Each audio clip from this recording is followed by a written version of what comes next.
2 hours ago, 5 major polling organizations released their assessments of American public opinion on the Iran war.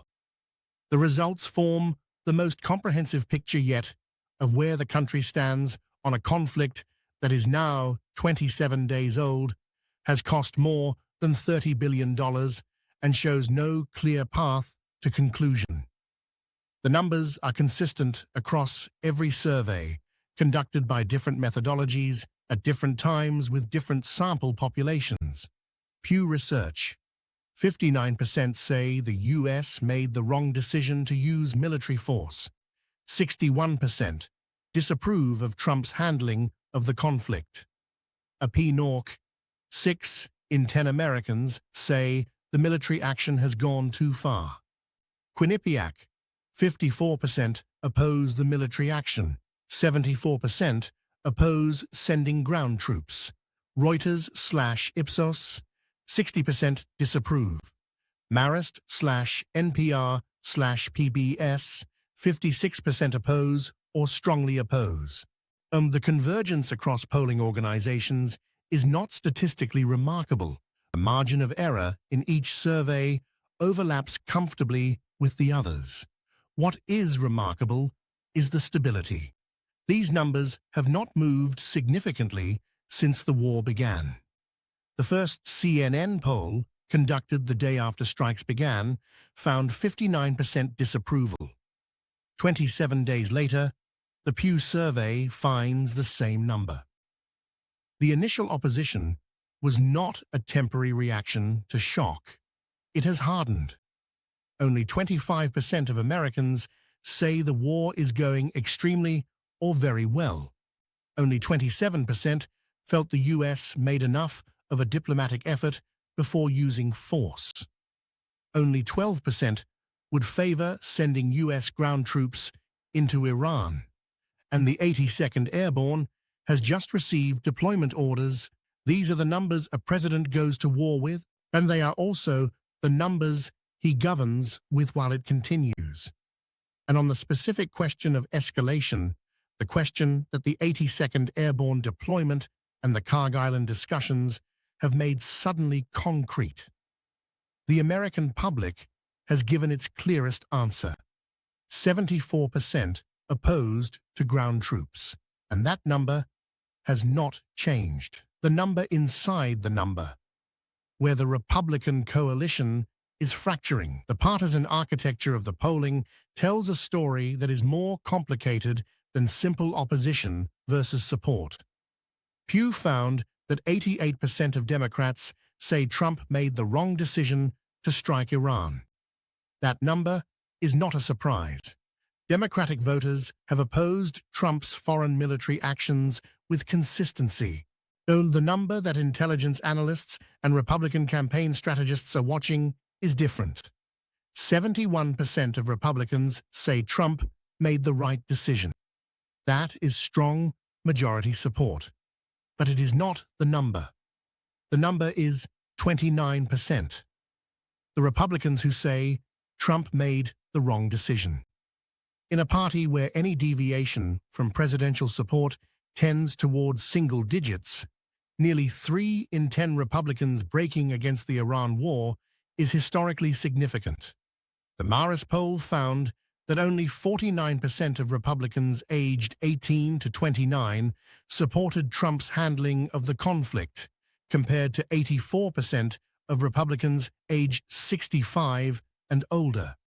Fox News polling found that 52% of non-MAGA Republicans, those who identify with the Republican Party but not specifically with the MAGA movement, say the U.S. action has been about right, or while the other half are either opposed or think the war has not gone far enough in the wrong direction.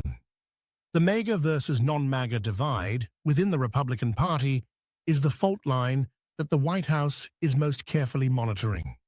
Among self-identified MAGA Republicans, Quinnipiac found 90% support the military action. Among non-MAGA Republicans, that drops to 52%, a 38-point gap within a single party, in a conflict where the president is simultaneously claiming victory and deploying additional ground forces. The coalition Trump built, on promises of economic competitiveness and anti-intervention foreign policy, is showing internal strain at exactly the moment when the war's costs are becoming visible to everyday Americans.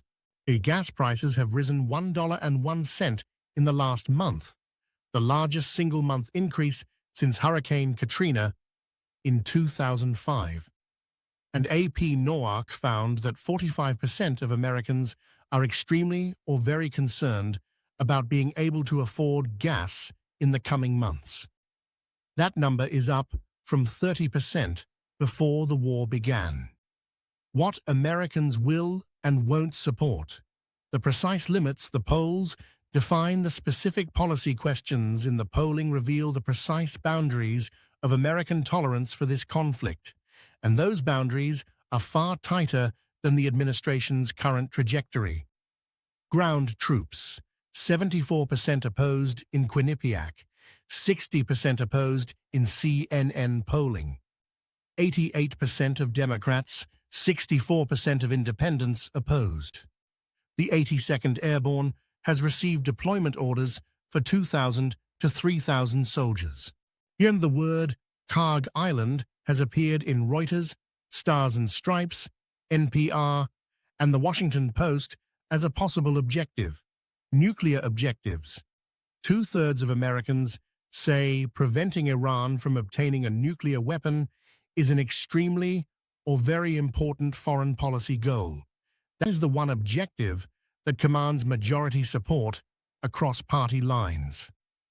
But Pew's DNI Tulsi Gabbard testified to the Senate that Iran's nuclear enrichment program was obliterated by a last summer's strikes and was not being rebuilt before the war began.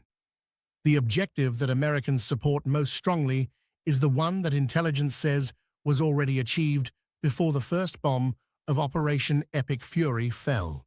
Diplomacy.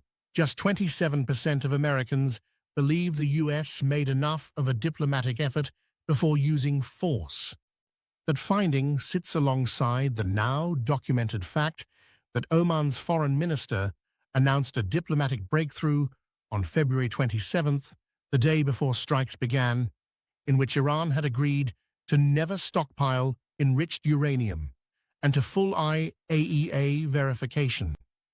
Those two facts together form the core of the war's legitimacy problem in public opinion. The objective was close to being achieved diplomatically. The public believes not enough diplomacy was tried, and the war began anyway. Congressional authorization. 62% say Trump should get congressional authorization for any further military action, per CNN polling. Congress has not voted on the war. No authorization has been requested. The 82nd Airborne is deploying under the same executive authority that launched the original strikes. The midterm arithmetic embedded in every War Council decision. The political arithmetic of the November midterms is now embedded in every strategic decision being made in the White House War Council. The Iran war-induced fertilizer shortage has already been identified as a potential threat to farm state Republican senators. Gas prices, which the AP-NORC poll found, are the single concern most shared across party lines, have risen faster in the last month than at any comparable point since 2005. The economic pain of the war is falling on the constituency that elected Trump most decisively. Working class, cost-of-living sensitive voters in Midwest and South whose primary concern entering the year was inflation, not foreign policy. Yet the Quinnipiac data on economic disapproval is particularly pointed. 58% of Americans disapprove of Trump's handling of the economy, the highest disapproval rating he has ever received on that metric. The Iran war and the economic war are not separate problems. They are the same problem expressed in different formats. White House Press Secretary Caroline Leavitt said Wednesday that the president is ready to unleash hell if Iran does not accept defeat. That framing, a war that will continue until Iran accepts defeat, is the framing that the 45% of Americans who say the war is not going well are evaluating against rising gas prices, rising grocery costs, and the news that the Army's most rapid deployment combat division just received orders to pack its parachutes.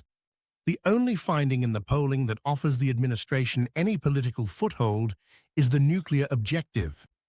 2/3 of Americans support preventing Iran from getting a nuclear weapon. If the administration can credibly claim that objective has been achieved and then begin a visible process of de-escalation, the political landscape changes. That is presumably the logic behind the 5-day pause, the 15-point plan, and the public framing of productive conversations. But the polls capture a public that has heard this framing before.